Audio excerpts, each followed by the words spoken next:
Good evening, everybody. We are about to start in about 5 more minutes. We're just giving an opportunity for my schleppers to come in. 5 minutes, Grace. Anyone online? Yeah. You know what? Let me. Yeah, I have Melissa Kivett and Catherine Hughes online already, ready to do their. Let me just promote them. Huh? No members. Hold on. Okay. Well, we don't have a.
Okay, we're just going to give it 1 more minute.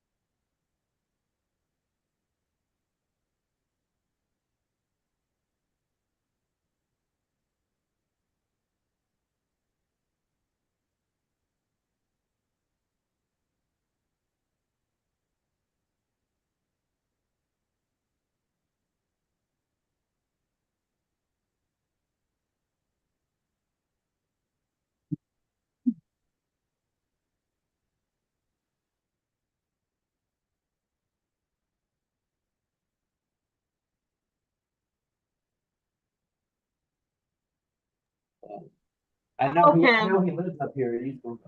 Oh, Danny, you're here. Good. We were just about to get started. So we're going to get started. If you don't mind, those of you that have been promoted to panelists, can you please, beside your name, include the organization that you're representing? That way, those the audience that's looking at the live stream via YouTube knows your role and the organization that you are representing. That'll be greatly appreciated. We also have some people in person that will be participating. Hopefully we'll have a very short meeting because all we're doing is program updates and our usual reports from parks.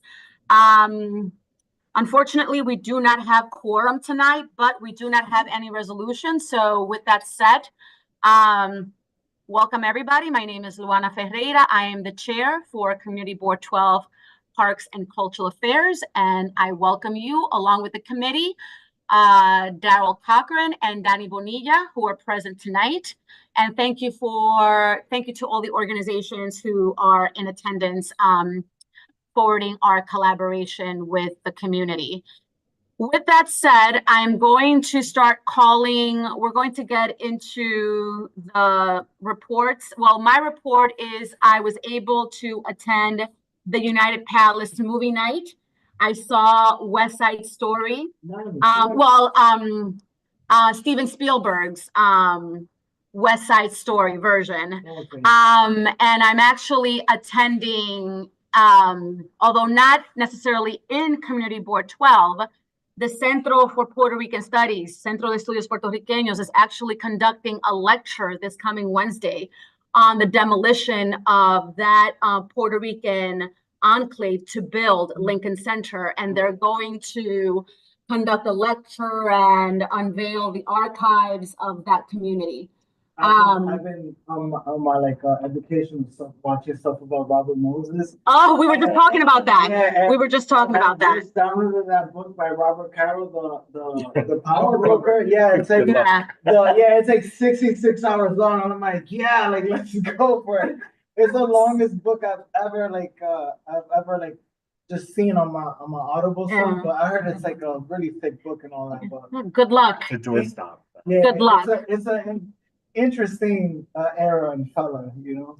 Yeah. So it was that I swear that I don't know like if the phones listen in. I don't know if anybody believes in that, but right after that night at the United Palace, and thank you, Catherine, for taking me along. She had a ticket and she shared it with me.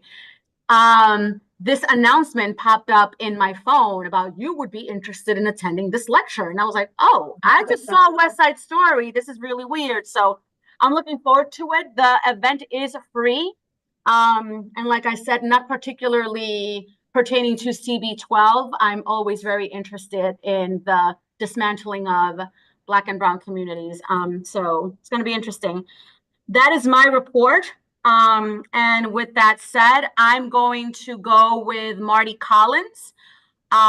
2 minutes for programming. Welcome, Marty.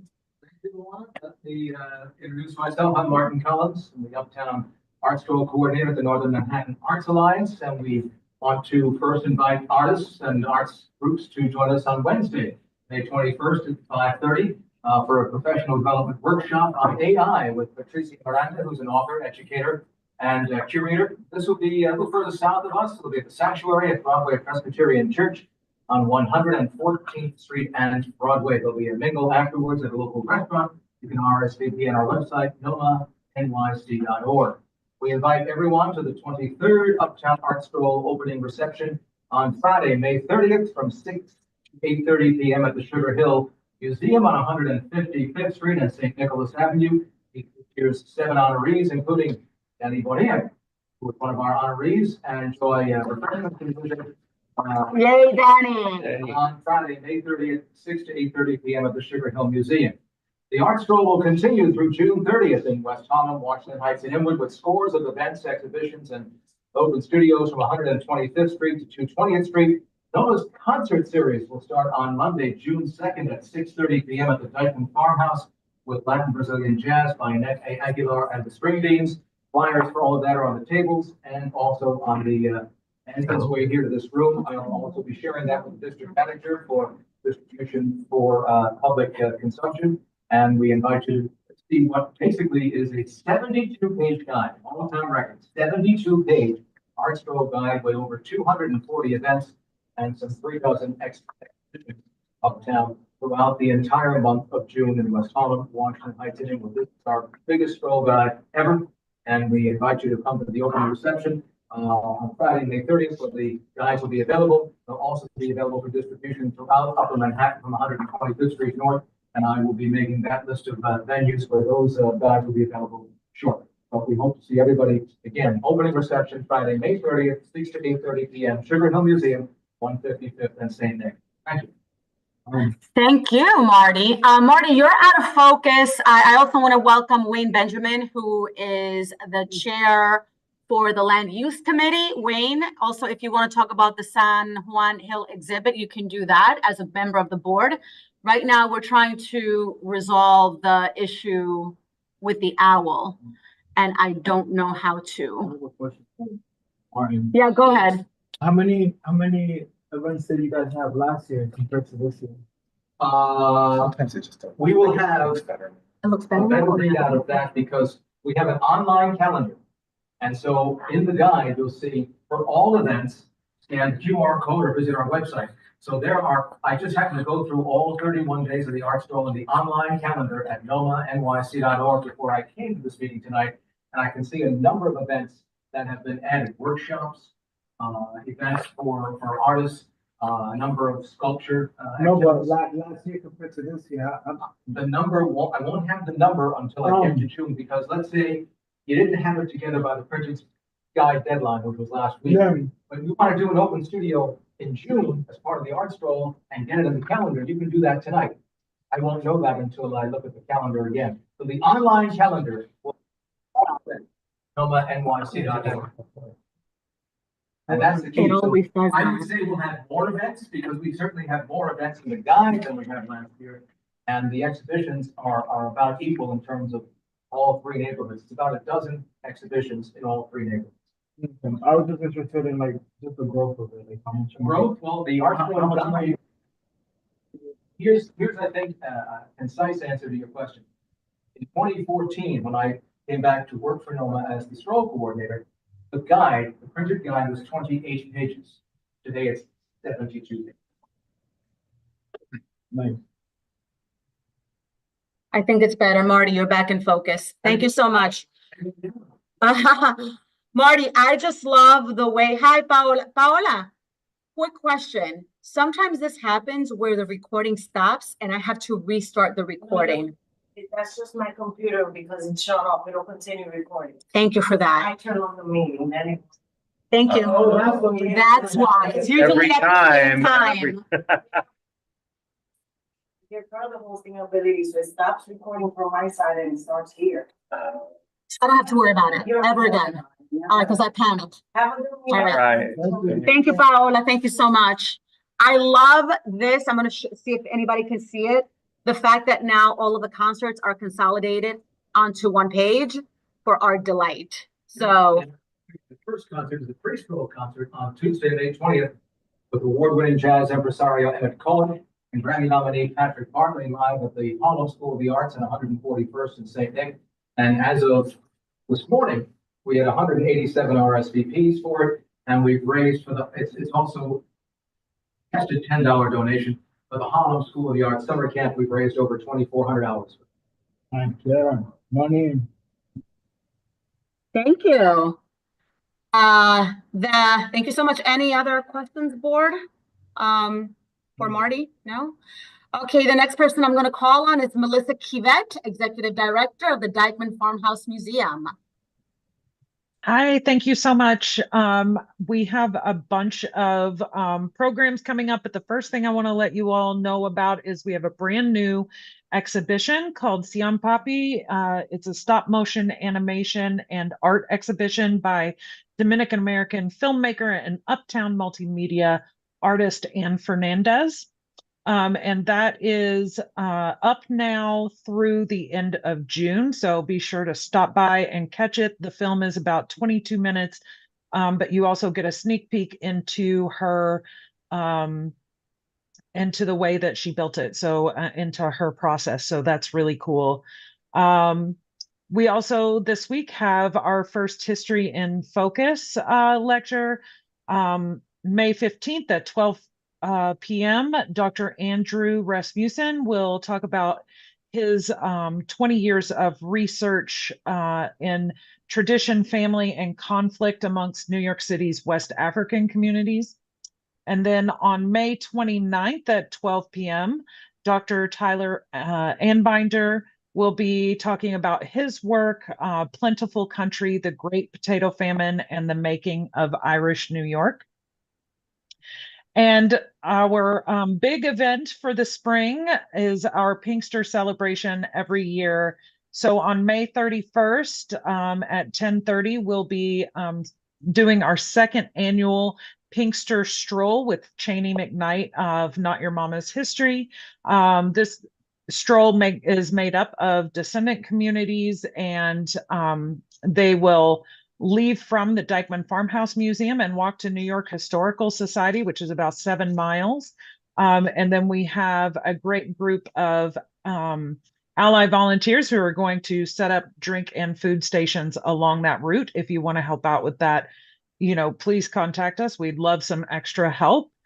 And then on that same day from 11 to 4, we have the Community Legacy Project coming to do arts as advocacy. So there will be art stations with an advocacy theme, and that'll be going on all day. And then, oh yeah, Melissa. it's 2 minutes already? Okay. And there's a question, Marty. Thank you very much, Melissa. We look forward to seeing you and Annette on June 2nd at 6:30 for her concert at the Dyckman Farmhouse Museum. And I saw most of those events you just mentioned in our online calendar. There'll be a QR code on about half the 72-page guide, directing people to our online calendar for a listing of all events, exhibitions, and open studio. So if the museum would be kind enough to mention or to post in the online calendar at NOMA's website, the balance of the events you mentioned, we'll be happy to publish them and produce them and promote them in our online newsletter and our social media handles. Oh, Absolutely. the collaboration, Yes, right? In honor of the pollinators that the Dyckman Farmhouse had for Earth Day, and Yeah. which are in District 6 are currently learning in the 2nd grade. So, team, any questions for Melissa? No? Okay, next, Julie McCoy, Inwood Canoe Club. Hello, everyone. I'm Julie McCoy. I'm the Commodore of the Inwood Canoe Club. Hopefully everyone hears me okay. And I'm just here to tell you we're coming out of our slumber and we are going to have a number. Hold on 1 second, Julie. We're having some tech difficulties. I thought it was just, I thought it was just Melissa that was. Can everybody hear it clearly? It sounds like a vibration here. Okay, it's just on our end. It's just on our end. Okay, we'll have to contend with it. Go ahead, Julie, continue. So sorry. We're going to start the timer again. Thank you. Thank you. I appreciate that. So at the Inwood Canoe Club, we do have a number of public programs scheduled. And this year so far, we have at least 10 youth activities scheduled through our affiliate Uptown Paddling, as well as our regular open house program, which, as many of you know, is every Sunday morning from about 10 till 12, starting Memorial Day weekend, which is the next weekend, not this weekend, but the weekend after. And that will go through Labor Day weekend. The one change that we have planned is that we are going to, on the weekend of July 12th, have our open house program on Saturday to coincide with City of Water Day. And we are working with some of our other human-powered paddling programs in the area to do something together. So we'll have more news on that. The last thing I want to mention is that while the water has been too cold for casual paddling, we have had 2 shoreline cleanups. So happy to say we had one on Car-Free Earth Day, April 26th, and another one recently on May the 3rd. On the 3rd, we had 17 non-members show up and collected 12 bags of trash, 4 bags of recycling, and among other things, an aluminum siding and a psychedelic teddy bear. Our next shoreline cleanup will be June 7th, and you can find information for that on our website, inwoodcanoenysc.org. That's my story. Thank you. Thank you so much. And of course, everybody is encouraged to write their information in the Q&A, which is a public forum. If anybody wishes to follow up and gain further information on the activities happening in our community. Danny? Can I also speak on the public announcement? Oh, sure. Of course. No, you can't. You're part of the community board. You can't speak. The next person I'm going to call on is Catherine Hughes, Morris Jamel Mansion. Thank you, Luana. Catherine Hughes. I'm the executive director of the Morris Jamel Mansion. And I want to let everyone know that we are celebrating our 260th anniversary year. So it's a very exciting year. Thank you, Tracy. And we have 2 big events coming up. On June 14th, we are opening a celebratory anniversary exhibit called What the House Saw, 260 Years of Stories from the Collection and the Community. So we are bringing out things that we have in our collection that you normally wouldn't see. And we have also invited people from the community to give us objects and loan them. And those are included in the exhibition as well. So we are spanning from the Lenape to current day. And we are very excited to have that exhibit open on June 14th. And then on July 18th, we have Tavern Night. Tickets have just gone on sale. It's on our website. Tavern Night celebrates the years that the mansion was a tavern. And so you can enjoy live music, tavern games, much wine and ale. And so please do get your tickets as soon as you can on our website. I want to do a quick update on the restoration.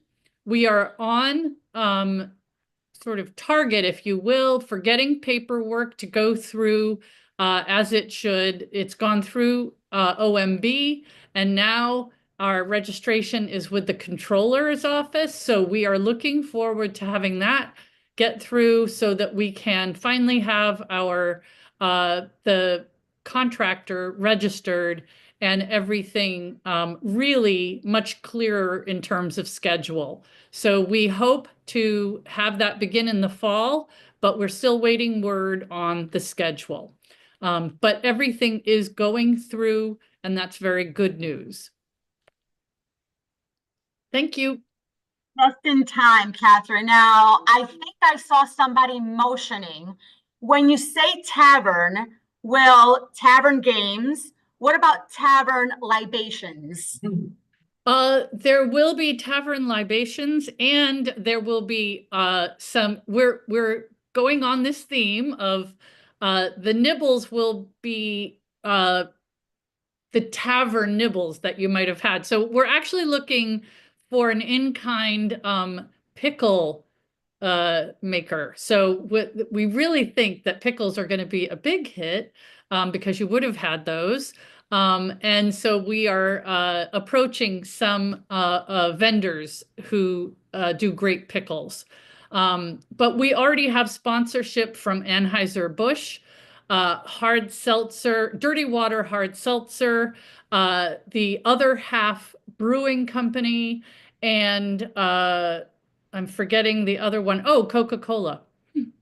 So they have all promised their various products. Big deal. It's a big deal. Love it. The Lower East Side joke, sorry. Yeah. So much. Did you hear? It's a big deal. Well, I am so looking forward to that. Before I move on to fellow partnerships, Wayne, did you want to speak about the San Juan? Because you're a board member. Did you want to speak on it? Actually, when I logged in, you and Danny were talking about something, and you mentioned, the erasure of Black and Brown communities, and there is an exhibit that's opening tomorrow at El Centro, which is looking at San Juan Hill. And I was wondering if that's what you were talking about. Yes, that's exactly the lecture that's happening on Wednesday. Well, tomorrow. Tomorrow. Yes. I will be there. Yes. I'll see you there. Okay. So the next person I want to call on is Calle Samurcas, Friends of Inwood Hill. Hi, everyone. Good evening.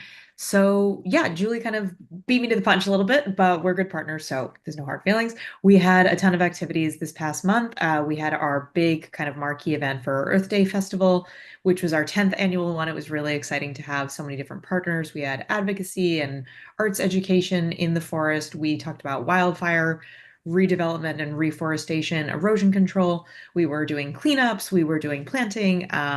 We had a performance from the youth portion of the People's Theater project. So it was really great to have that. Even though the weather was a little inclement, we moved to the Nature Center for our rain day plan, and it went over really well. BioBus came down from the Bronx. So it was a really wonderful day. Thank you for everyone who attended, anyone who's interested in partnering with us next year. We're definitely excited to work with you. And we also had our recent Riverkeeper sweep, which I think this is the 9th one we've done with them. So that was great. We actually had 2. So one was with the Inwood Canoe Club, and then there was one that was what we're calling friend-led. So just an independent member, a friend of Inwood Hill Park, decided to host one in the northern side of the parks. We were on, kind of river to river, which was really cool for us. We have a ton going on. Our spring stewardship series, hard to say fast, is wrapping up. We're going to have 2 more events, so this weekend and then the weekend afterwards. And then we move into summer, so we start a little bit earlier and we do it a little less frequently to accommodate people's schedules. So those dates will be going out shortly. And we're also planning, as Julie alluded to, a big City of Water Day, which is going to be July 12th. That's a Saturday. And I'm very excited to say that we actually were awarded a grant from the City Parks Foundation for thank you, for a bilingual education hike series for kids. We're going to be working with one of the off-duty rangers, doing bilingual hikes for kids to tell them more about forest ecology, but specifically fire ecology. So using the recent wildfires as a learning opportunity and sharing kind of curricula with the kids that's kid appropriate, but then also materials that they can take home to their friends, family, parents who might be more interested. So it's hopefully going to be a really exciting learning series, and that will go through the summer and then wrap up on City of Forest Day, which is in October. So we'll get to that, and I might, if it's okay, do a presentation on that, but we'll cross that bridge when we get to it.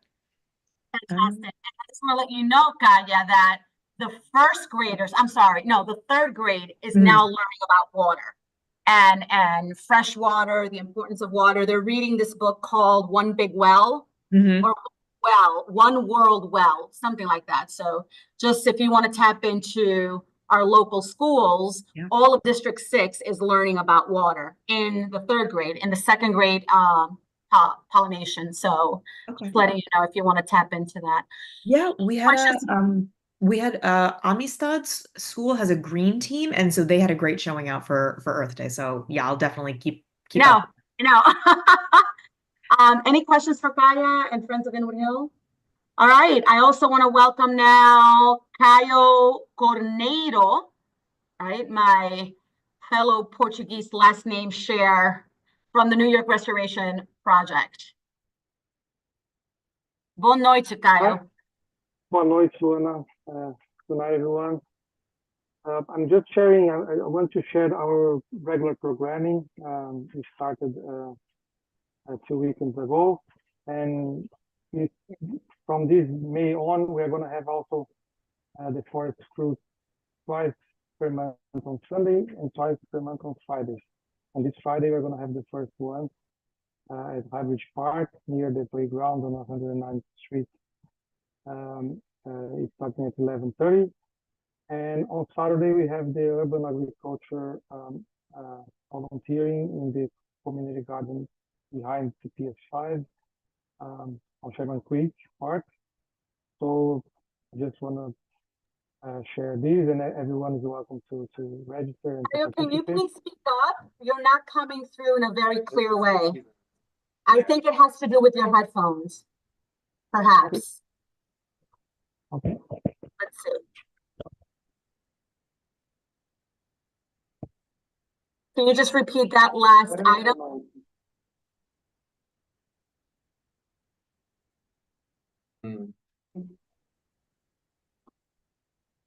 We don't know if it's on our end or on the speakers, but everything is coming in very like fuzzy. Oh my God. Is it better now or it's still bad? Not much. Yeah. Can he can type in the chat or the. Yeah, I'll type in the chat then. I'll type in the chat. Yeah. I tried to. Oh, really? I think you can do it in the Q&A. I did. You can type in the Q&A. Yeah. Yeah. Yeah, it is best to do it on the Q&A, okay? Because of open laws and transparency, we cannot have private chats, but you can certainly type in the Q&A section. Let's see if we have better luck. We also have Stephanie Caban. Stephanie? Hi, everyone. I'm Stephanie Caban here. I am the North Park Outreach Coordinator for Riverside Park Conservancy. So I work from 120th Street to 181st Street, which goes up to the southern portion of Fort Washington Park where the Little Red Lighthouse is. So happy to be here. Just have two or three updates. I said this last meeting, but just as a reminder, we have summer sports camp in Fort Washington this summer from July 14th to August 15th for children ages 4 to 16. We have baseball, basketball, flag football, soccer, tennis, and volleyball. And we also have a scholarship program to ensure that every camper can attend. So yeah, Fort Washington Summer Sports Camp from July 14th to August 15th. Our Summer on the Hudson brochure has officially come out. We have around 300 free public programs in the park. And I'm going to announce two of them. So we have an uptown walking group it's like a how there's run clubs. This is just a walking club for people who don't want to run like me, because I'm leading it. So it's an uptown walking group that it starts at 152nd Street, which is a few blocks outside of this of CB12. But we're walking north into Fort Washington Park, into CB12, and the next one will be June 13th. At 5:30 p.m. after work. So come on by if you want to walk a few miles with us. As well as we're having a birding walk on 157th Street and Broadway. We're going to start at 157th Street and Broadway, and then we're going to go into the park together on Saturday, May 31st at 9 a.m. And you can check out our Summer on the Hudson calendar as well online. And I think that's it for today. Thank you so much, Stephanie. Always a pleasure. Yes. I just had, I guess, a comment more than a question, but I was in the park yesterday and around 150, 155 by the rocks there on the shore for the cutest groundhog. I did living in the rocks. Like usually I see them on land, but they were like right by the water. So cute. That's my friend, Freddie. Any other questions for Stephanie Caban? All right. Oh my goodness, there's a picture. Show it. So cute. Where's the camera? Oh, who knows? Oh. Yeah. Sorry, Stephanie, I did have a quick question for you. I was wondering if you know if there are any groups that are involved in stewarding the park in Fort Washington Park north of 181st Street. I know the Canoe Club is there, and obviously, it's the district, but I was wondering if there's any like Friends of group or equivalent who do that kind of work on a regular basis that you know of. That's such a good question. I'm not connected with anybody north of that. Like my work stops at the lighthouse. And I don't know if I feel like there might be a parks representative on board, because I'm curious to the answer to that question too, if they happen to know. Thank you for asking that. I'm not too sure. All right. Thank you. I have I have Arlene Rodriguez. Hello, everybody. Is this very noisy here? Do you hear the piano? Oh, I don't hear the piano. No. Okay, perfect. Sorry, is that I'm in a music office and they are having a workshop right now, so it's going along. Hey, everybody, I'm Arlene Rodriguez, Senior Program Manager for Just Jazz Power Initiative. We are a nonprofit organization, Inwood-based, that looks to transform life through jazz arts education and community performances. And I'm here tonight to tell you about our festival.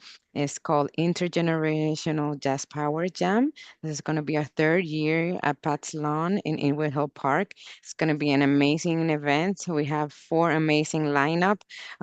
Coco Mama, which is a mostly all women-led Latin jazz band. Also James Solar and the Solar System. Presenting as well will be Sal Jr., which is our organization's advanced youth ensemble, the kids that we were working with, training the next generation of jazz singers. So they're going to be performing as well alongside Dr. E, who is the managing and artistic director of Jazz Power Initiative, and also Annette A. Aguilar and Bing Bloco. This is going to be on June 14, Saturday, June 14, at Pat's Lawn in Willow Park. It's going to be free from 4 to 8. So please pass by, get to know us. We are your local organization that works to transform life through arts education and community performance. So we're looking forward to seeing you all there. Thank you so much, Arlene. Any questions for Arlene? I understand that I think that if you are a panelist, you cannot type on the Q&A. So if you want to type your updates on the Q&A, I can promote you back to being an attendee and not a panelist. So just let me know. technology, don't you love it? Arlene, And we're then really put stuff in there, Luana. So Sorry? if you want to demote me, I can put the stuff in the Q&A. Fantastic, I'll do that. Thank you. Arlene, did you have something else to say? Oh, I had a question for her. Go ahead. Arlene, do you have a flyer? Because we have an email newsletter that goes out to the Friends of Inwood Hill Park, and I'd be more than happy to include it if you want to share that. Yes, that would be great. What email should I send it to? Can I message people prep? No, I can't do that. It's info, just the word info at inwoodhillpark.org, O-R-G. Okay, perfect. I have it here. I'll send it right now. What's your name? Sorry? Kaya, C-A-Y-A. Kaya.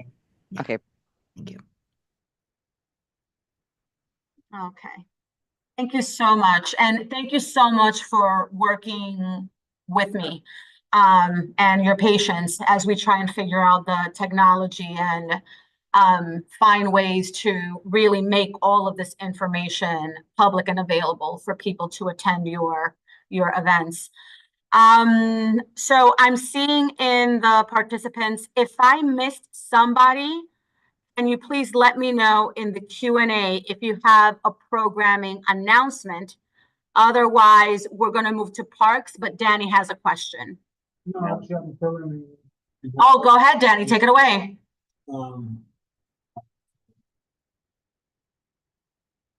Danny's going to give himself 2 minutes. Yeah. Who's this on behalf of? This is on behalf of the Ring Garden, on behalf of the Ring Garden. Ring Garden, join us as we celebrate our local artists. We will have artworks by visual artists, painters, sculptors, poets, singers, dancers, photographers from Uptown. It's the Art in the Garden 2025, curated by myself.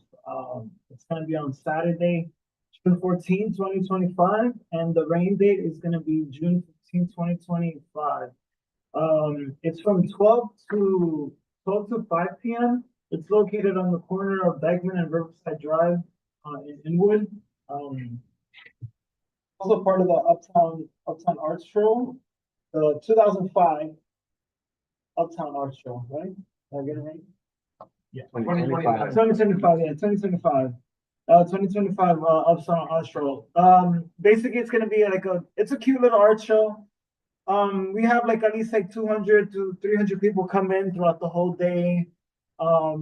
It's like a lot of like just like local work basically, and it's a chance like to give artists who probably has never had a show just a space to show their work for a couple of hours. It's always fun to do the show, and I think this is like the 23rd or 24th show. Yeah, the 24th show that they've had so far, and I've been fortunate enough to do this one as my 5th year of curating this show. So yeah, basically, and I use my time, 15 seconds. Thank you, Danny. Good work, Danny. Thank you so much. Arlene, you have your hand up. Did you have a question? Oh, no, let me lower it down. Sorry. Okay, thank you. Okay, I don't see, also, if you have been moved as an attendee, you can always raise your hand. I will call on you. I don't see any hands up. So with no further ado, Parks, Chris Hyman, take it away. Good evening, everyone. I'm Chris Hyman. I'm the Deputy Administrator for Northern Manhattan Parks. I'll start with events since we've been talking about so many events. Of course, our Highbridge and J. Hood Wright Rec Centers have events daily, weekly, everything from bodybuilding to yoga and all sorts of things. So just check it out on Parks website and you can see the full array of programming there. Tonight in Fort Tryon Park was the kickoff to Summer Free Fitness.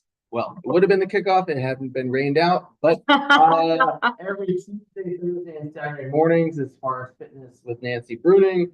Every Tuesday evening is Zumba, 6:30 on the Subway Plaza. So that's, now all the way through the summer. Wednesday, 6:30 a.m. is Tai Chi on Linden Terrace. Every Wednesday, 6:45 p.m. is yoga on Abby's Lawn. And every Saturday at 9:30 a.m. is Zumba at Ann Loftus. Wednesdays for, I think it's the next few weeks at Bennett Park, from 4 to 6 p.m. is the Jazz Wahai concerts. You can check that out at Jazz Wahai, and that's at Bennett Park.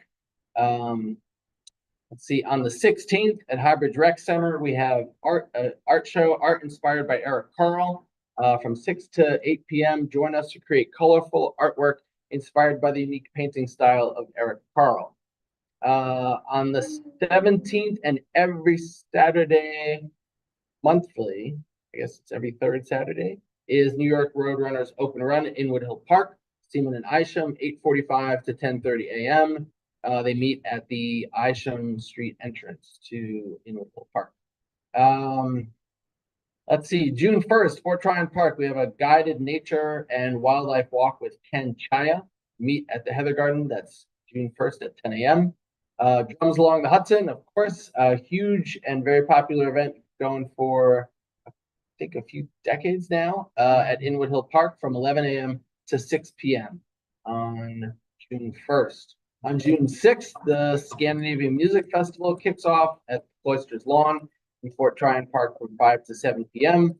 And then on June 7th, the Urban Park Rangers are leading, as part of National Trails Day, a hike in Inwood Hill Park from 1 to 3 p.m. Meet at Isham, the Isham Park entrance to Inwood. Also on June 8th, the Urban Park Rangers are doing a program called Pollinators in Their Prime. Meet at 218th and Indian Road. Learn more about pollinator species and their role in the ecosystem while tending to their pollinator garden. So it's a walk and activity. And then let's see, special event from Public Theater at J. Hood Wright Park going into mid-June, June 12th, 13th, and 14th. The Public Theater mobile unit is presenting Much Ado About Nothing at the basketball courts at J. Hood Wright Park. This is the 15th year that they're offering programming at J. Hood Wright Park. Yes, and this year it is Much Ado About Nothing. Okay, so that's the rundown on events. We have some volunteer events coming up. Of course, this weekend we have 5 locations throughout CB12. It's My Park Days, hosted by or presented, encouraged, helped, facilitated by our partners at Partnerships for Parks, whom we work very closely with. And Kai mentioned a number of amazing events that already happened in Inwood. We have a couple coming up in Inwood with a few corporate groups and nonprofit groups.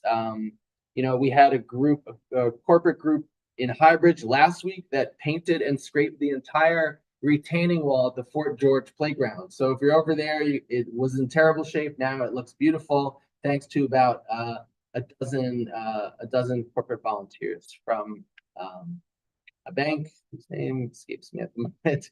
All right, so on the capital side of things, as many of you know, I'll just start out with this because I don't know, there's a lot of interest in this. We have the Hudson River Greenway has been closed for a couple weeks to repair some sinkholes. Half a dozen or so sinkholes.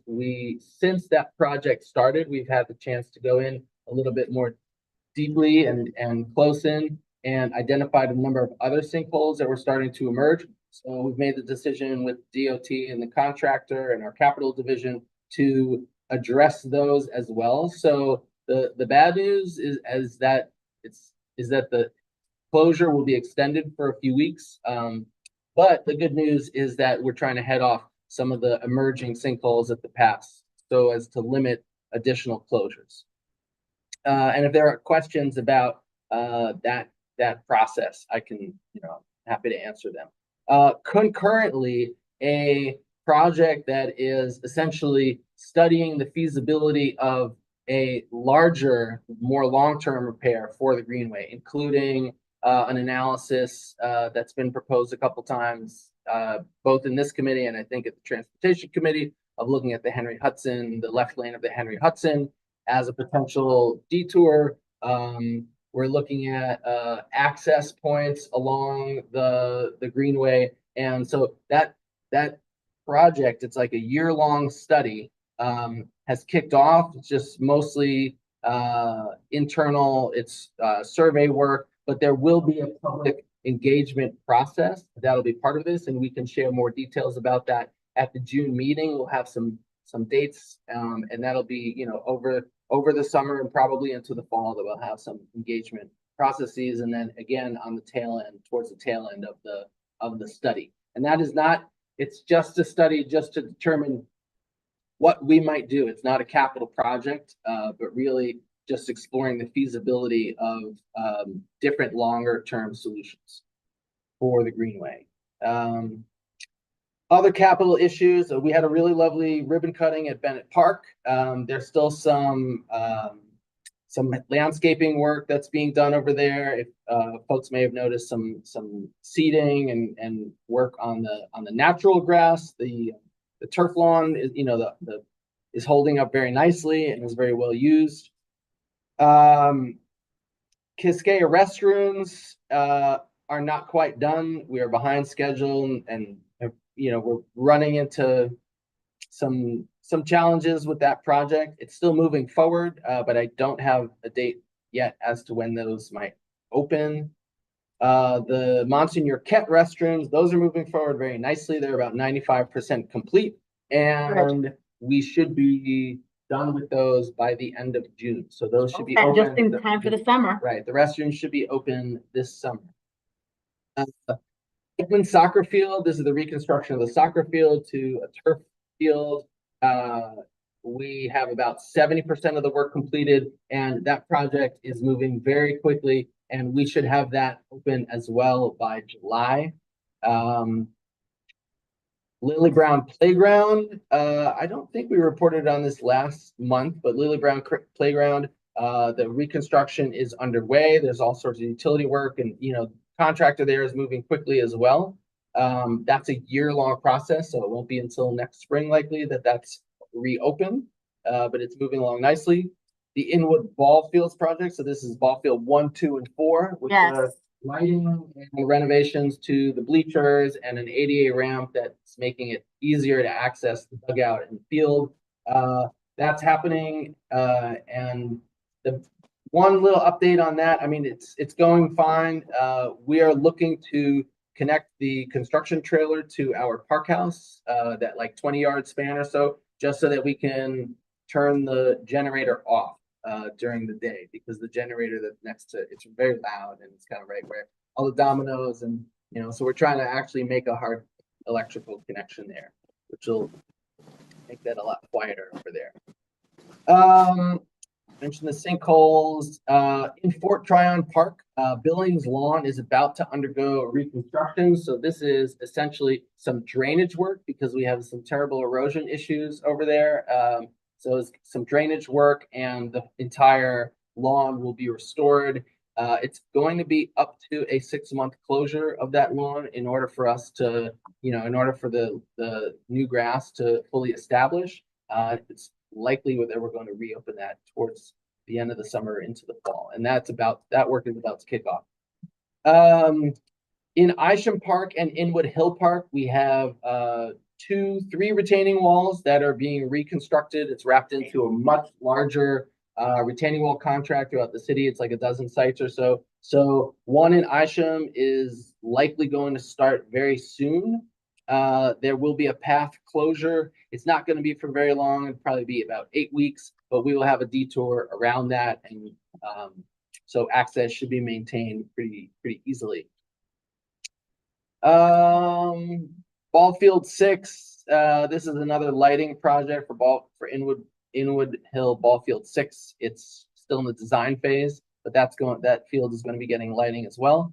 And then, as some of you may know, the McKenna Square has been slated for renovation, and we are waiting for some news on a community input meeting that's going to kick off the design process. So hopefully by June, we'll have some news about that. Otherwise, just in the parks, you know, it's summertime, we're cutting grass. It's getting very busy. We appreciate, you know, everybody who's out there. We appreciate all of you who volunteer in the park and do programming in the park and help us keep it clean and active and fun and safe for everybody. So Thank you all. Thank you. Just in time, Chris, 10 minutes. I have one clarification one more time. Okay. With these renovations in the ball fields. Yes. Will there be any kind of turf or is it all natural grass? All natural grass. All natural grass. Let me say that one more time. All natural grass. Yeah. Thank you. You're I'll go with the board and then you, Marty, okay? Daryl, you had a question? Yeah, I had a few questions. Let's do one at a time so that Okay. we can have a nice rotation. Sure. The sinkhole. Yes. This is the area you're talking about from basically 181 to Dykeman. Correct. Okay. Yes. Do we think the sinkhole? Okay, That's a so good question. it's a good question. So the retaining wall that holds up the northbound Henry Hudson Parkway. Oh, no, let's not talk about that. It's over 150 years old. So it's old. There are pockets and there are cracks, and where water gets into the crack, it just wants to, the water wants to move through it. So it's just a function of time and water. Is that the same that happened? I'm thinking about like that, what happened with Castle Village. Yeah. Is that, yeah. I mean, similar. Similar, yeah. I mean, Okay, so we're taking care of that. This wall is older. Right. It's older by 50 years or so, 60. So what's that? Easily. But our engineers are working very closely with both state DOT and city DOT and DEP, and those agencies are also part of this scoping project, this feasibility study. So it's going well. The repairs that they're making on the sinkholes that we've identified, it's very robust. They're essentially excavating out the entire area that's loose. Then they're adding layers of compacted gravel mix. Then there's like a geotextile grid that goes over that. Then there's concrete that goes over that. And then there's 6 inches of asphalt going over that. So these are very robust repairs. These sections. It's a 1.5 mile long greenway. So what we're fixing, we're fairly confident will hold well. It's what may emerge in the coming years that we have to prepare for. So that the detour is, so that closures don't happen as frequently, so that detours are safe and allow, people access. So. And just as a follow-up to that question, is anything being done, or are these places impacted with Inspiration Point or the pedestrian bridge at 181st? So the pedestrian bridge at 181st Street is not part of the project. The feasibility analysis that is happening this year, we will be looking at that bridge. Like, could that bridge be expanded? Could it be improved? So those are all kind of the access to the greenway, that is part of the study. So there will be an opportunity to ask questions, to propose ideas and all of that. For Inspiration Point, that's part of the study as well. So any kind of thinking about access and improvements to that area, yes. It used to have there used to be restrooms underneath. So those have been closed for many years because of deterioration and then some safety issues. And so I remember going to those restrooms as a child. Wow. Yeah. And that whole place looks like it just goes down. I wonder what the Yeah, I mean, when those were built, you could cross Riverside Drive. So it was a street, and then it became the northbound Henry Hudson Parkway and as a highway. So Inspiration Point and that whole greenway is only accessible now in the north end, 1.5 mile stretch. So You had a question, Danny? Because I also have Tracy. Yeah, it was just kind of like it was like a few things, but they're all like short, really. One at a time. We can have it at a rotation. Because I guess like the most important one that it was like a comment or something like that, or Bennett Park. So I was like there the other day. This whole thing with like the turf and all that stuff. Even though I don't know if I wasn't like observant enough or anything like that, but it would be helpful to put signs somewhere to like not have people's dogs over there. Yeah. And like I get it, but you know what I don't get is like when adults don't do the right thing. You know? I Like I was there the other day and I was like kind of like running and I see this one guy, he had his dog and whatever. So I walk up to him and I'm just like, I don't know what I'm gonna expect from this guy, but and I tell him like very nicely, I'm like, hey, I see that your dog is taking a shit right on top of and yeah, right on top of Relieving himself. Yeah. It is a public. yeah,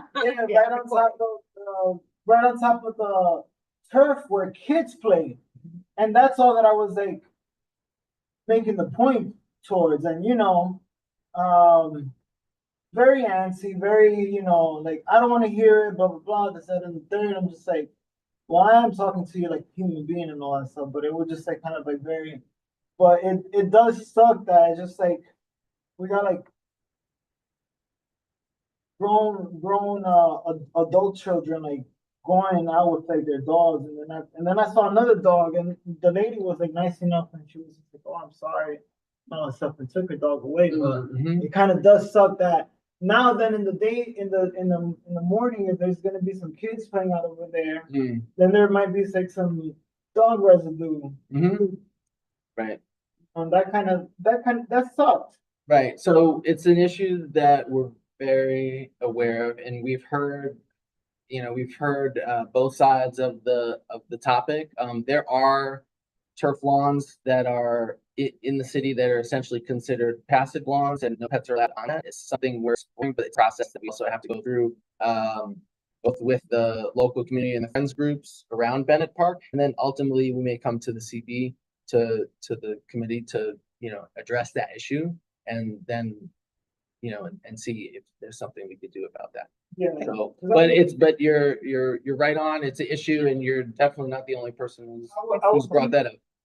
That at least like for the most part, like take your dog like somewhere where there's like some kind of like dirt and you can pick it up. Right. Because there's even bags outside of that park, and I'm okay with people taking their dogs out, and they need the exercise and all that stuff. Right. But at the same time, I don't think I was like that much of a a-hole to the guy, and like, clearly he wasn't able to like hold his emotions well. When I'm just like telling him something about. I think, unfortunately, we cannot control other people's actions. Right. What we can do is continue making these announcements so that people can at least self-regulate in good faith, right? I mean, ideally, we can address that at policy level, and then there has to obviously be some follow-up enforcement. We're reliant on, and then we're essentially reliant on our very limited PEP officers to enforce it. I mean, I appreciate it. I do think the community is likely to sort of police it on their own to a degree, for better or for worse. That's if we're able to make a policy change, then we would have signage that supports that and announces that policy. So 30 steps to any sidewalk there. I want to give Tracy and then Barbara the opportunity to speak. Tracy and then Barbara and then Marty. Go ahead, Tracy. Thank you. Recognizing that capital investments or have already been figured out for this year, is there any locations that Parks is looking at for in terms of the prospective year to become a space like McKenna Square or something else? Is there anything that you can tell us that might be coming down the pipeline or Parks is thinking about? Tracy, do you mean like new spaces, wholly new spaces? Yeah. I don't think so. I mean, I think from what I understand, the capital pipeline is primarily focused on areas where we already have parks and that they might be deteriorating and need some improvements. I'm not aware of any new spaces that have been identified at the moment, at least. And then Tracy, this is a good opportunity as we're wrapping up the year to start thinking about, right? Capital. I didn't want to crosstalk, but I do have something like that for new business. So yes, girl, same. I got Right. some ideas, but that's cross-talking in contrast to Robert's rule, so I'll mute myself. Okay, then. Barbara, you have a question? Yes, first of all, I apologize for being late to the meeting. I was nursing a friend who's in a rehab place in New Jersey and got caught on the bridge, but I'm here now. I missed part of your report, so if this was covered, please excuse me. Dykeman basketball will be starting up in a few weeks, going 7 days a week. And so I wanted to know, in terms of, because Parks, of course, it's Parks part and it's Parks sponsored in part. What is the status of the McKenna bathrooms, the renovation of that? Will they be ready for the Dykeman basketball season? And also, what is the involvement of our Parks and Community Board 12 with the vendors that will be vending food and such at the Dykeman basketball season? So the permitting for Dykeman basketball, I don't believe that Parks is a partner in that particular activity, but You're listed as a sponsor. we do permit it. It's the recreation side, so I don't know Yes. of that permit, Barbara. But you mentioned the restrooms, the Kent restrooms should be open by July. I mean, we still have a couple hurdles to clear, including just some sign-offs and approvals. And there's a little bit of work left, but those should be open sometime this summer. So we're getting. What sign-offs and approvals and work has to be completed, because the season starts June 1st. Well, I mean, there's DEP and DOB approvals that have to be signed off, and then we also have to do our internal review of the contractor's work. So, well, can we speed it up a little bit? I mean, there'll be thousands of people there starting June 1st. I understand. It won't be done by June 1st. Yeah. But I think we all agree we kind of want to speed it up, right? I mean, We do what we can. We do our best. Yeah. Yes. Well, I'm just saying that let's hope to do that. And then the other thing I wanted to ask was always my favorite topic. If you covered it, please tell me. Gorman Park. No, you didn't. Gorman. Oh, Amelia Gorman Park. No. Wow, you beat Daryl to it. What do you pass this time? Barbara's back, right? I was gonna take a month off, but okay. All right. Did you mute me? Amelia Gorman Park, I don't really have an update on Amelia Gorman Park. There is a proposal to reopen a portion of the park, and pending funding and us lining up our resources internally. That may be something that moves forward this year, but I really don't have any details on that. Maybe by June we will. Hopefully. Mm-hmm. Let's hope that we'll have something by the last meeting of the year. Hopefully it's going to be good news. Yeah. Marty, you had a question. Yes, thank you for your report. And my question is, Inwood Hill Park restrooms. Yes. Any plans to Isham or the Nature Center? No. Inwood Park restrooms where you enter the park at Stephen Avenue and Isham Street, walking back to the basketball and tennis courts. Yes. Those bathrooms, they're Oh. dated. They're what? Dated. They are dated. Yes.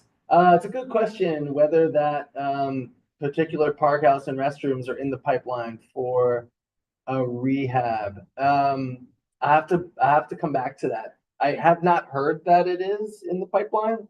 I'm sure it is, but typically with those buildings, it's like every 15 or 20 years or something like that. My guess is this has been longer now. This has been touched since the 90s. Yeah, so The early 90s. So I think,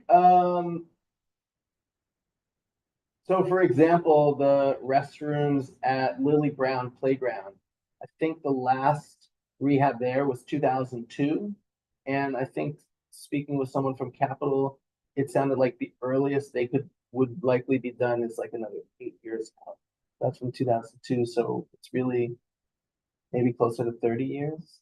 So the 90s, we're closing in on that. I'll ask and see if I can bring They're looking an answer back to June. Yeah. Okay. Tracy, you have your hand up. So this is how it's going to go. Tracy, Daryl, Danny. Do we know who the next commissioner is? No. We don't, what's likely to happen is that we'll have an interim commissioner. The Parks Commissioner, so Sue Donahue. Oh, got it. Not Trisha, because Trisha is the northern. Okay, got it. Yeah. For a minute, I was like, whoa, she just got there in that position. It's a good question.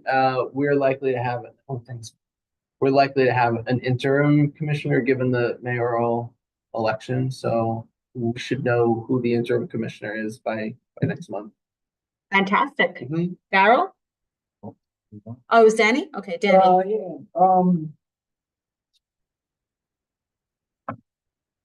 Earlier, which greenway were you talking about? Was it the Harlem or the Hudson? On like making a left lane? The Hudson River Greenway is what we're talking about with the sinkholes. There are some issues to address on the Harlem River Greenway as well. So I ran this like pretty interesting route the other day, and I went down, instead of taking the right side, I went down the left side. And there's like, oh, in Highbridge. Yeah, the Highbridge part. So like going like from 155 down. Yeah. And the sidewalk. Yeah, and I wonder. Yeah. Was that ever a pathway into the park going? Yes. To like the skate park? Yes. There were pathways down below there, actually. And actually New York Restoration Project is doing a little bit of like clearing down there, but it doesn't quite connect. So it used to. Again, when Harlem River Drive was the Harlem River Speedway, and it was less of a speedway that you could again cross the street and go to Beverly. There were more pathways through that area, and there was sort of more permeability between the park and the river. That's been cut off now. So well, I ran through down over there. So I was just like, you can get through. I mean, you can get through. The only part is that like right where there's like that like tunnel part. Yeah. The sidewalk gets like this much. It's very narrow. Yeah, it's dangerous. It's like I would think that if like they just like destroyed that little thing and made a path and put a thing there, I would wonder that they could open, because even by the highway, before even getting down over there's like seats, and like those seats are all the time. I was just like very interested in that whole thing, and I was able to get all the way to the other side, which I love the fact that you guys like have that whole path that connected. No, I think you're right. There's a lot of potential for improving accessibility in there. That whole area. I guess there's like quick question. Quickly, question. Let's. When do you think ball ground? The basketball courts, it's still in procurement. I don't know that the project's been registered yet. So so again, I'll ask and see if I can get an update for June on those. That's all of it. That's all of it. Thank you. Daryl. Yeah, I still had a couple questions. What if you're on the Greenway or Hudson River side, going north toward the pedestrian bridge at 181st, across the highway, there is a lot of graffiti. Is that under your on the wall? On the wall, it looks like there used to be steps open to go down to that section, but those are closed now. It's like a little overload. Correct. Yeah, that would be DOT. Yeah, that's DOT. Because it's that wall like DOT. Yeah. Okay. Yeah. Interesting. Okay. I heard you could send a complaint at 301 or something like that, and the Department of Sanitation will come in supposedly. Could be. Yeah, our staff doesn't go down there. We do clean up the top of 181. Right. There. Which there's a little graffiti on that overlook actually, but yeah.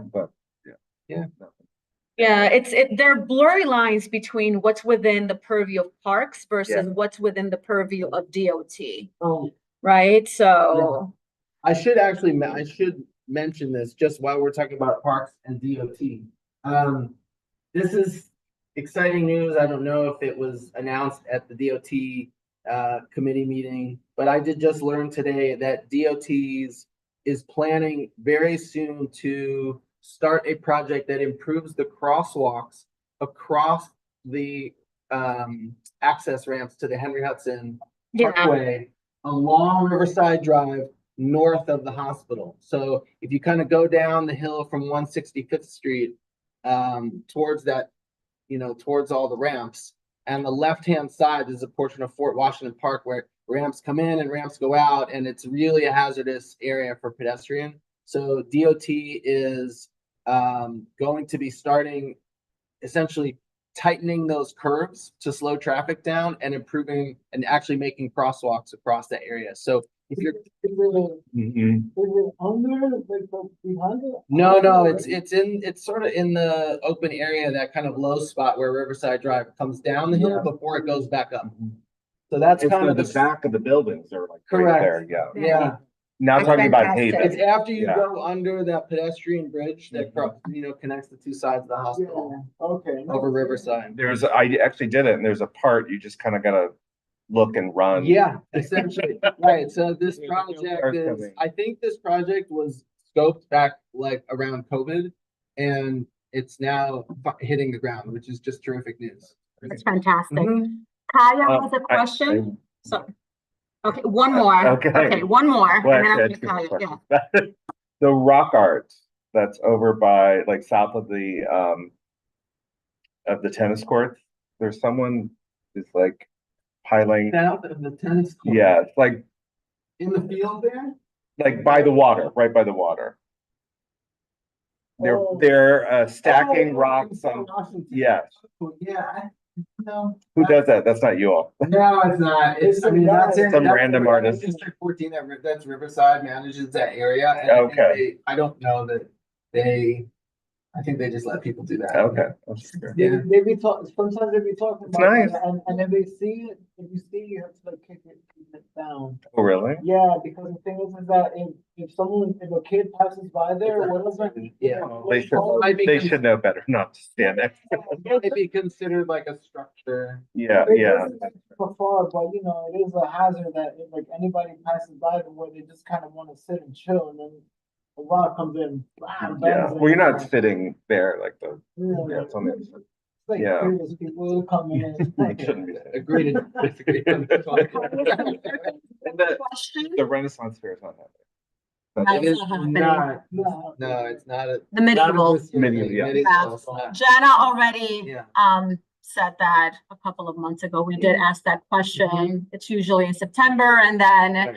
there's a discussion about reimagining the festival with local vendors and all of that. Is that correct? That is correct. All right. Kaya, you have a question? Yeah, I just had two clarifying questions for Chris. Number one, has the community input meeting for McKenna Square renovation already been scheduled? Has it already happened? Either. Neither. Okay, great. And then the retaining walls that are being constructed in Isham and Inwood Hill Park, are they all happening at the same time? Is the detour or detours going to be accessible? And do you have a rough location for where each of the three are? The first one that's gonna happen is up by the memorial benches, the top of Isham Park.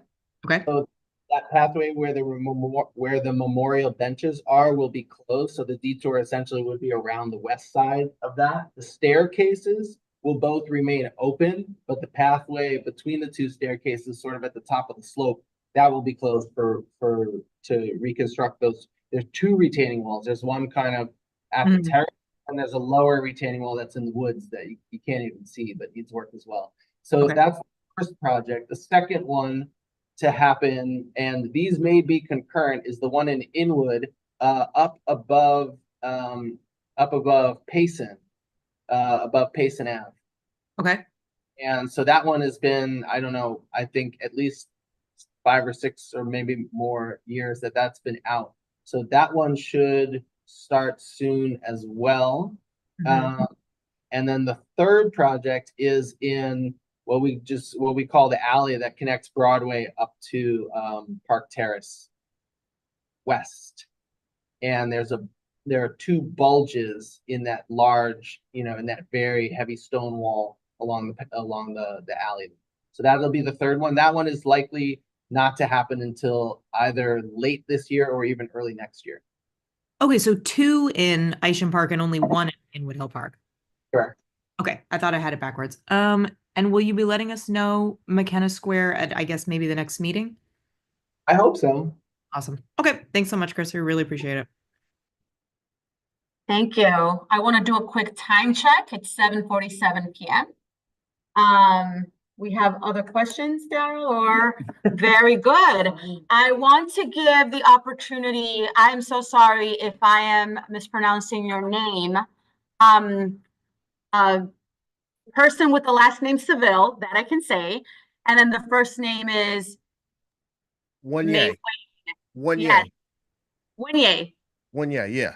Oh, thank you so much. I am so sorry. I just saw that, your message about wanting to make an announcement right after Park started, so I just let Park go.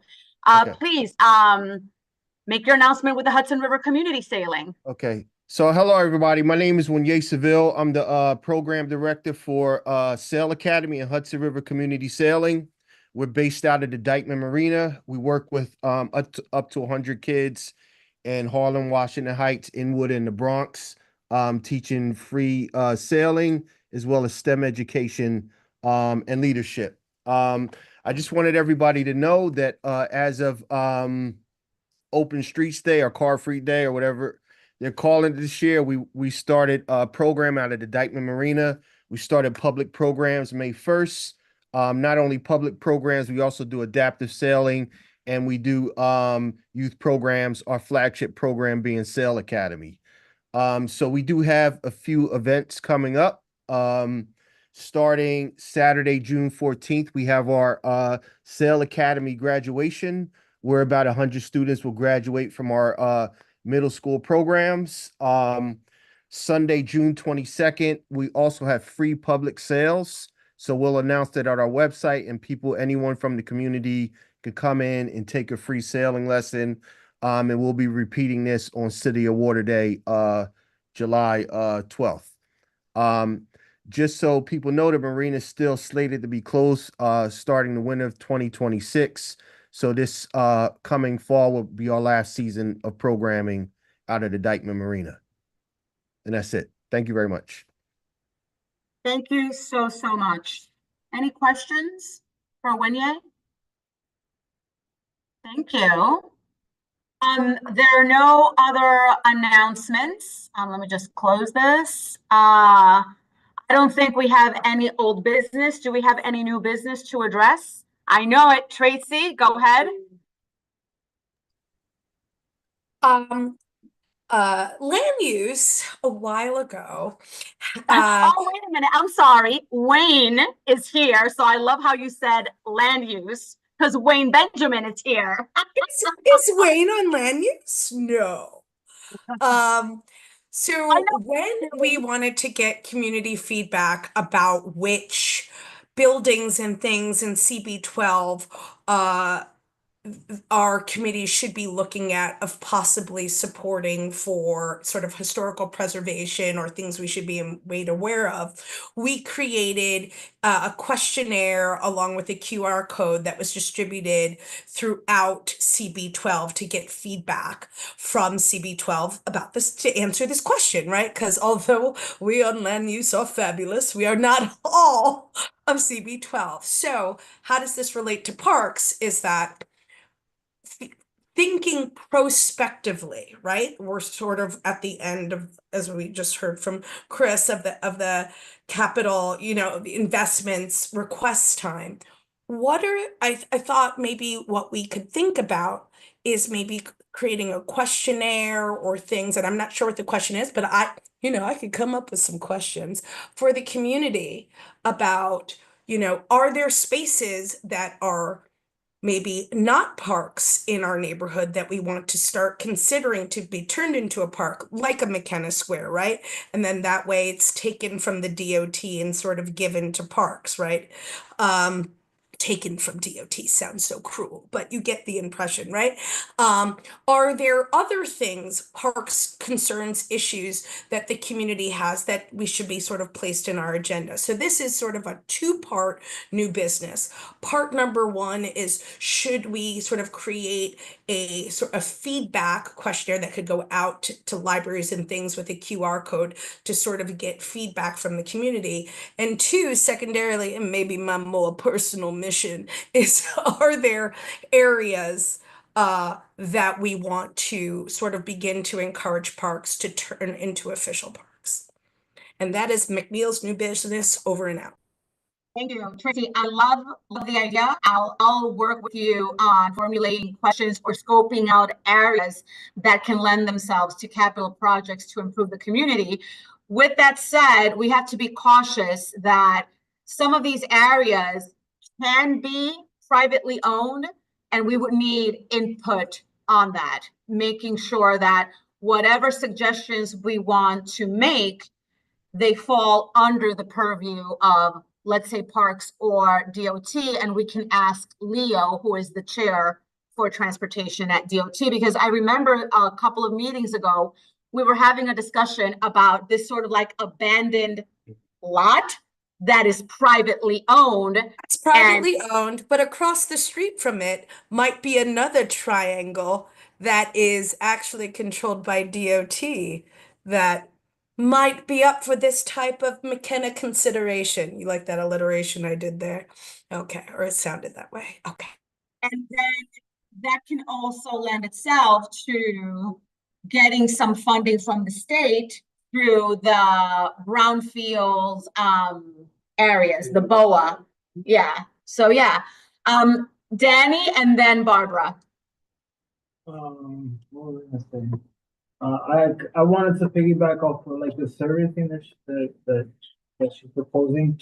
It would be super cool to like make it into like an assessment survey where people could go choose your park, like a drop down menu, choose your park, and what in this park have you seen that could use like some kind of improvement, because then at least like that survey just gives us eyes on the street. You're limiting it to options that we know. Okay, I got it. Yeah, and then to the other point that you were talking about, it does sound like a good idea, and I think I thought about something kind of like close to that, but then that kind of like goes into like this whole eminent domain situation where I'm not talking about the eminent domain Casa Martinez Square. I'm specifically talking about the other thing. I'm definitely not. But if he's listening. I'm not that square whatsoever, because even so, it is then transferring land from like let's say if it's like from DOT to Parks and all that stuff.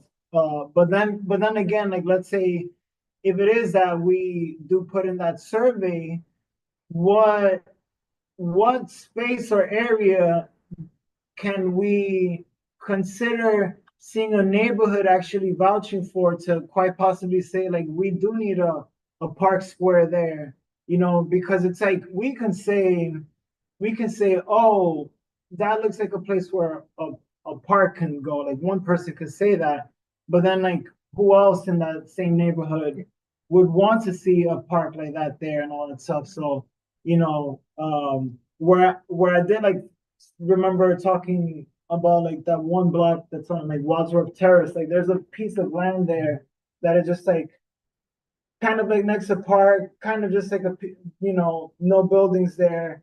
What can we do about it? Like, can we make it into an extension of that Wadsworth Terrace Park and all that stuff? But then again, it's like, does park even want that extra piece of land? Or then again, is it a privately owned land? Then again, is it a DOT land? Like, are they, That particular one is privately owned, and from what I understand, there's something in the works for that parcel. Yeah, so it's just like kind of like it is like that little thought where it's just like hold on, like how much land are we taking and from whom, and what is like that even like considered, like whether it's like privately owned or I guess like owned by like a city agency, But it does sound like a good idea. Like, and I'm always like for more spaces for people to just like go in and kind of like zone out it if they need to. Like the other day I went to J. Hood Wright Park and I just sat there and I looked over the bridge and there was like 10 other people just like kind of like doing the same thing. Like it's like, so we're talking about public spaces, right, Tracy? Not just like parks, but rehabilitation of public spaces. Okay, she's giving me the thumbs up. Yeah, right. Barbara? Okay, I'd like to be very specific. First of all, when you have a larger space, for example, that lot that is across from the library, which everybody likes to talk about, at 204th Street, generally the priority would be for affordable housing and to build there. So that's the first thing to think about. Second of all, I can give you very specific in terms of that sort of idea. If you go a little further up at Isham Street, kitty corner from Good Shepherd Church, there's a traffic triangle a little bit on the east side of the street as you come across to Broadway.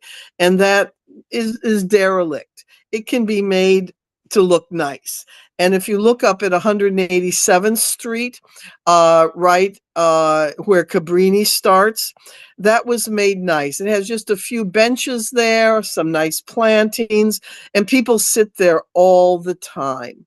So if we made the first project, that triangle that's there, kitty corner from Good Shepherd at Isham Street, and made that beautified, people would sit there as the shops there along that 207th Street strip. After they shop, people would sit there and collect their thoughts, or after they come out of Mass at Good Shepherd, they would, spend a little time chatting and so forth. It's a perfect place to create a niche sitting area. And that would be, and again, under the purview of parks. And it can have some nice plantings. I bring to your mind that the Ring Garden used to be a derelict traffic island. So quite a bit can be done in a nice space by that, and have that maintained. And I would suggest to pitch to Good Shepherd, because they already maintain the 9/11 garden there, pitch to them that we would advocate for some capital funds if the 9/11 garden people would commit to maintaining that triangle space, kitty corner to them. Because you want to be able, basically kind of a community garden extension of the 9/11 garden, that they very well have a good group that maintains it. So let's make it always very specific in terms of our ideas. That's all. Thank you, Barbara. I think it's a really good idea. I just want to make sure that we're not repeating each other's ideas or echoing, because this is the beginning of it. Tracy, you have your hand up, and then Danny, and I'm going to do a time check. It is 8 o'clock. Tracy. Well, the only thing I was going to say is that specifically for the suggestion that Barbara made, is that's exactly why we want community input, so we can get all of these different ideas. And then we as a board, after we open it up for community input, could figure out how we want to prioritize these different things. So I want to pitch, before I give the floor to Danny, that perhaps once we wrap up the annual meetings, our last meeting will be in June. Maybe we can take the summer and go out together as a committee and do a walkthrough, create the list, create the questions, drop down menus, and then by the time we kick off in September, we already have a list of possible projects that hopefully can get the necessary funding so that we can habilitate and make these public spaces aesthetically pleasing. Danny, and then Barbara. Could do even better on that, like instead of like having it to go. I could do one even better than that, than having like to go spend the time to go walk through these parks, and that's always a really good idea. It's just to do parks assessment and all that stuff. Like I've done for a couple like a few things for land use and whatnot. What I can do is I can basically just like go into like the Parks Department website and just like look at all the parks that's in this is all, just copy and paste them onto like a Google form or something like that. And then what we can do is like we can base like how we're doing this one kind of questionnaire for developers that are coming into our neighborhood in land use. Basically everyone just like throws in like some either a question or something that they want to see in the actual form. We send that into email. Everyone like looks at it, and then at some point we discuss it, and then I could like then draft that into Google survey, something like that. And just to kind of like piggyback what like Barbara was saying, where maybe we could put on the section where it's just like, how that one survey that we do have on land use, where it is identifying certain places where we can put on the survey.